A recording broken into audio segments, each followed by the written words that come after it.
ایک طالب علم جو تھا نا پڑھائی میں دلچسپی نہیں لے رہا تھا پڑھائی میں، حالانکہ بہت ذہین تھا. جو معاشرے کی اصلاح چاہتے ہیں نا ان کا ایٹیٹیوڈ یہ ہوتا ہے، حالانکہ ذہین ہے، پڑھ نہیں رہا. استاذ نے کبھی ایک تھپڑ، کبھی وہاں سے تھپڑ، ابا بھی کوٹ رہے ہیں پکڑ کے اس کو. تو کہہ رہے مجھے بتایا کہ یار اس کو مارتے رہتے ہیں. تو میں نے جا اس کو سائڈ پہ لے کر گیا. میں نے کہا بھائی پہلی بات میں گارنٹی دیتا ہوں آئندہ تم پہ کوئی ہاتھ نہیں اٹھائے گا.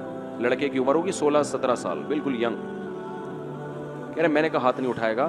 تمہیں اتنا شوق ہے پڑھنے کا، تم پڑھتے کیوں نہیں ہو؟ عزت دی نا اس کو، اور کہا کہ دیکھو جو تمہارے دل میں بات ہے مجھے بتاؤ، میں تمہاری عزت کی بھی حفاظت، تمہارے راز کی بھی حفاظت کروں گا. کیونکہ تم تو بہت اچھا پڑھتے تھے، اچانک کیا ہو گیا تمہیں؟ کوئی میڈیکلی کوئی پرابلم ہو گئی ہے، کچھ بھی ہو گیا ہے، میں پہلی بات تمہارا راز رکھوں گا، تمہیں ذلیل نہیں کروں گا.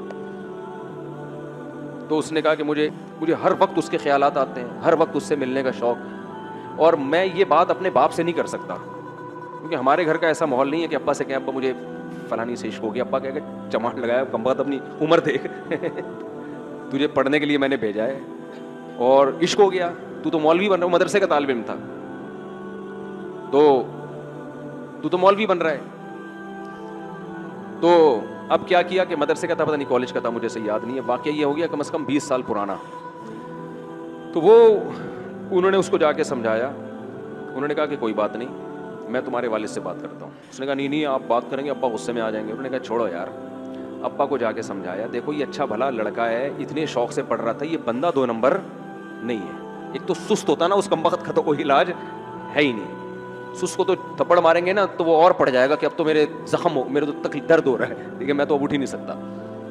تو اب یہ کہ غلط ہو گیا لیکن عشق ہو گیا ہے.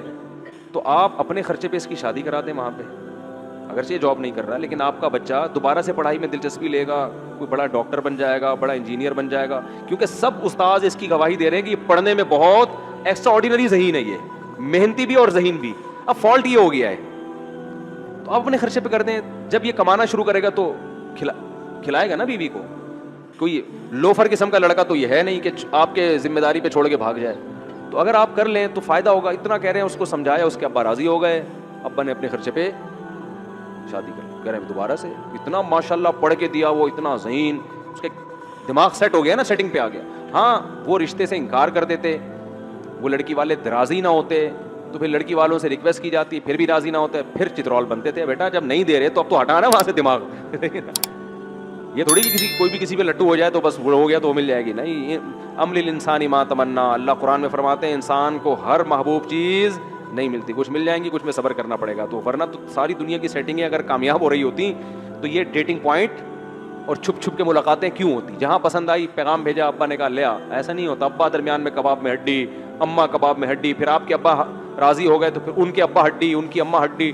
اتنے سارے ہڈے درمیان میں ہول سیل کے حساب سے پڑے ہوئے ہیں، اور اتنے کانٹے ان کو عبور کر کے کبھی مل جائے گا کبھی نہیں. تو جب نہیں ملا تو پھر وہی ہمارا فلسفہ، کہیں اور ٹرائی کرو بھائی، ٹھیک ہے نا. یہ نہیں کہ اس کے یہ جو کہتے ہیں میں تمہارے انتظار میں 20 سال بیٹھا رہوں گا، یہ پاگل آدمی ہے، بے وقوف آدمی ہے، یہ پاگل ہے، یہ کچھ بھی نہیں کر سکتا دنیا میں.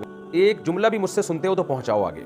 جو شیئر کر رہے ہو کہ یہ پیغام جتنے لوگ اس کو سنیں گے تو آپ کو قبر میں اس کا ثواب ملے گا.